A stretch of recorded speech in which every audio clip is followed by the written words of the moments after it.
that led up to the Midwives Act in England, the commissions into midwifery had eminent obstetricians saying things like they supported the Midwives Act because the midwives could do then the laborious and time-consuming tasks which are so unbecoming to a gentleman. So we've moved a long way, but on the other hand, the laborious and time-consuming tasks so unbecoming to a gentleman still need doing and still have the most phenomenal effect upon the outcomes of maternity care. So, but they aren't high status.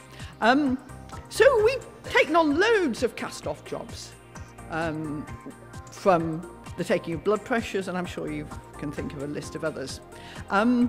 And we've taken on the assumption that we will do the technical tasks, that somehow, because of the European Working Time Directive, and because obstetricians are very busy, and because there's lots of new technology, we'll do the things that are cast off. I don't see lots more of us, but somehow we've been incredibly eager beavers in this respect.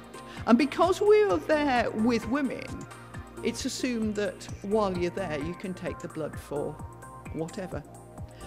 I once worked in a university where obstetrics and midwifery were in the same university department, and I was relatively new as a PhD supervisor, so I went to the head of obstetrics with a PhD proposal. It turned into Val Levy's PhD, which was to observe communication in antenatal clinics. And this gentleman, who shall be nameless and who was very kindly fostering the careers of his own researchers, said, "That sounds fine, and while you're there, please will you take blood for," and then listed all these things we could take blood from these women we were trying to very quietly observe without disrupting the social interaction. I hope that wouldn't happen nowadays, but it was a little insight into our relative situation socially, even as fellow PhD supervisors. But not all countries expect midwives to do all the cast-off technological tasks, even though they do carry a sprinkling of status, and we don't have to. Maybe we have been just a little too ladylike and helpful. There is no doubt that taking on technological tasks changes our role. Long ago, far too long for anybody to feel criticised by it, I did my own PhD and I observed labours. And there were labours in which I recorded the midwife addressing more words to the electronic fetal heart monitor than to the mother. Most of these words were not complimentary and were not words you'd want addressed to you if you were a mother. But nevertheless, there was more speech with this inanimate object than there was with a woman who was labouring away to produce her baby. In the same unit, they just got this new thing, which was the anaesthetist's assistant. So when an anaesthetist, and everybody was thrilled about this because it did cut back the work for midwives. So when the anaesthetist came to put in an epidural, he brought his assistant with him, and his assistant did all the things that he needed, the anaesthetist needed doing, which was fantastic.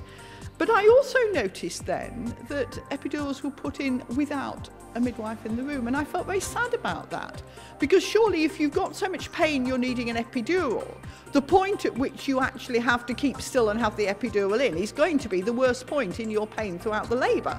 So it seems to me that is a maximum need for support. But somehow, if you didn't have to run the drip through, get the trolley right, and open all the things you need to open, they were seen as being more pressing things to do. Much more recently, I'm aware of several very recent pieces of research in which women use the phrase in observing what midwives do that they are there and constantly checking, not listening. And that little phrase, checking, not listening, makes me very, very sad. Not because there isn't a great deal we should check, but I don't think we can truly check anything if we're not listening to the women. So this is a very big problem, which I'll come back to. So there is a danger of this hierarchy of technological expertise to be such that the power of the expert makes the woman passive, and it doesn't have to be like that. This is not inherent in technology, it's inherent in how we manage it. Information technology and the work of support groups using information technology makes knowledge available, makes knowledge able to be shared with women. And knowledge in lots of ways is rather like fresh fish. share it while it's fresh because it's useless fairly soon. And I think the sharing of knowledge should be our aim.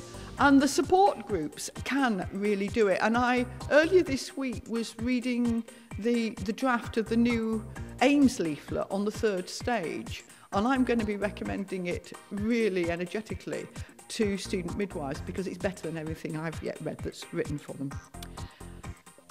Technology also demonstrates our social values. It shows what and who is important and where power lies.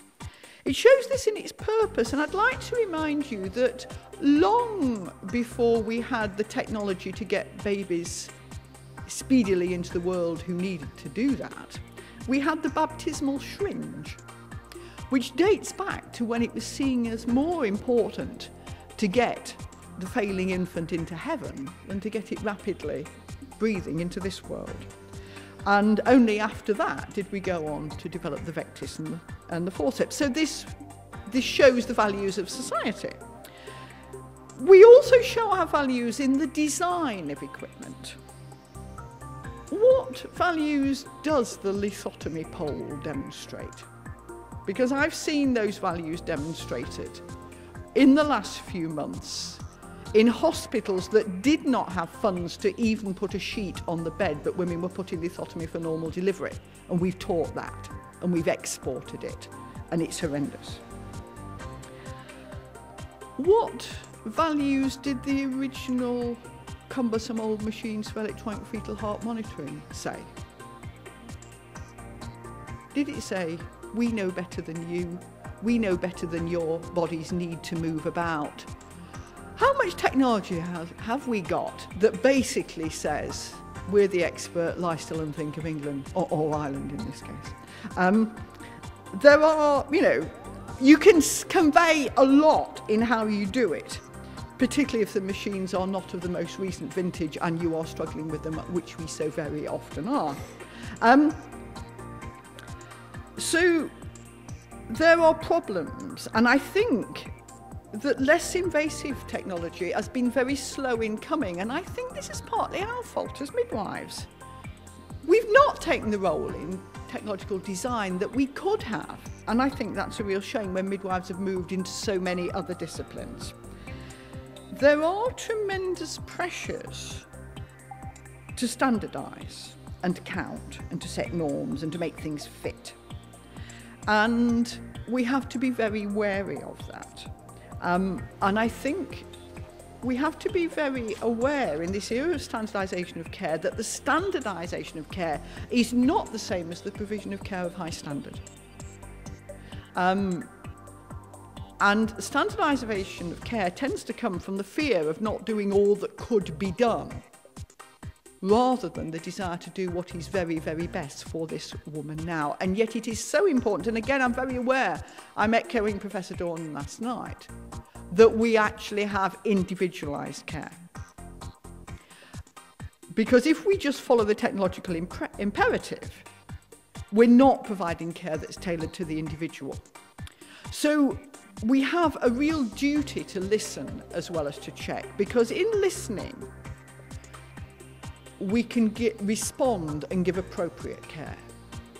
In listening, we can genuinely reassure women in the area they need reassuring. And if you look at the little card you got with your conference material, that's one of the important things on the RCM's postcard about normalising birth.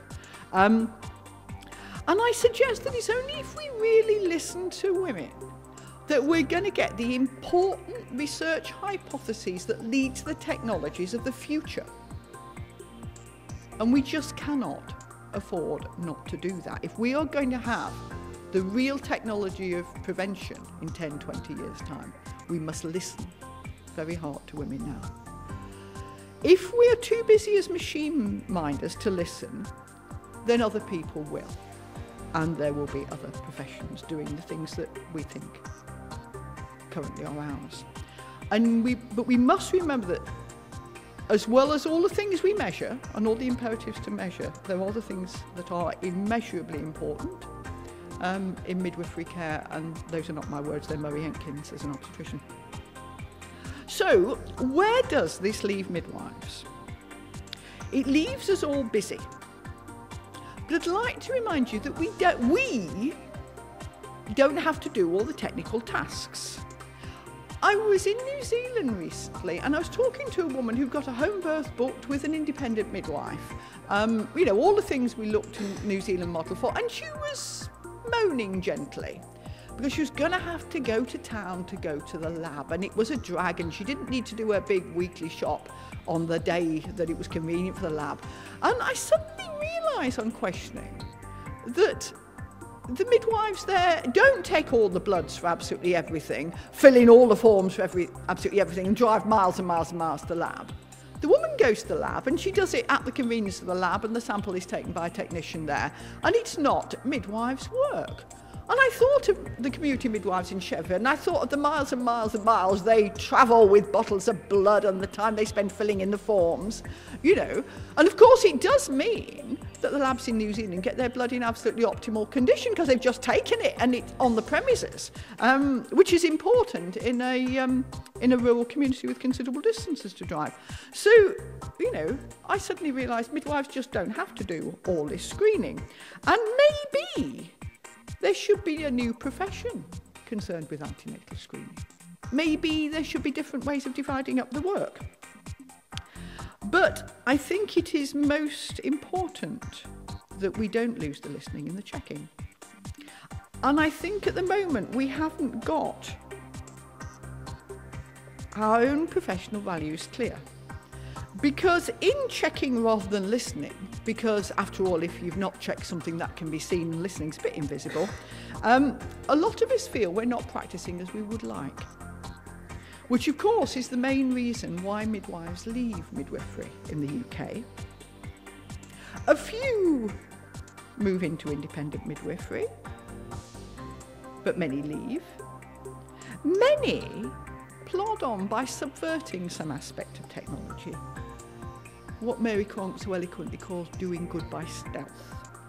You know, all the fibbing as to cervical dilatation, the phenomenal number of women with an anterior lip, the women who hover at that point of 9.5 centimetres dilated, the bits of rim, the people who are a little bit further on than the last VE, far enough on not to get syntotion on, but not far enough to, you know.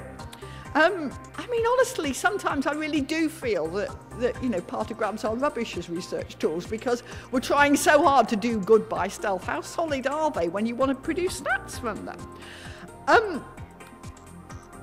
The same happened long ago when so many obstetricians required that all priors had episiotomies. And midwives who were so physically adept at so many skills became ever so clumsy and dropped sterile scissors all over the nation. Just at the moment when there wasn't time to open another packet. You know, now, these were doing good by stealth. These were people who were subverting technology. But the problem is, it's passive. It doesn't bring about organisational change. People were not saying, look, it's not good to do this. They were just thinking, I'll help out Mrs. Bloggs by, you know, by giving her a lip. Or I'll help out Mrs. X by dropping the scissors. And I think we do need rather more strategy than doing good by stealth. So we need to think about this, because a passive response to technology is just not good enough, and it brings no change or technological improvement. I think we're all wondering where technology is going, and I do personally worry about ultrasound as entertainment. You know, and if you think it's omnipresent here, look at it in the US. I mean, it's become a photographic specialism, you know. Go and see your baby, spend time with your baby, spend half an hour of real time with your baby for rather a lot of dollars. You know, I mean, what is this doing? And I worry about it. Some of us do research in response to this unease. But as midwives are moving into more and more disciplines, and as researchers, we are hybrids. You know, we have to be partly in another discipline. It's lovely now. We've got midwife physiologists. We've got one or two midwife nutritionists. We've got one or two with a background in biochemistry. We've got several midwife statisticians. We've got the anthropologists and the sociologists and the psychologists. But where are the technologists? Where are the technological designers? Because we need you. We really, really need people with midwifery values and a real good sense of design of technology. We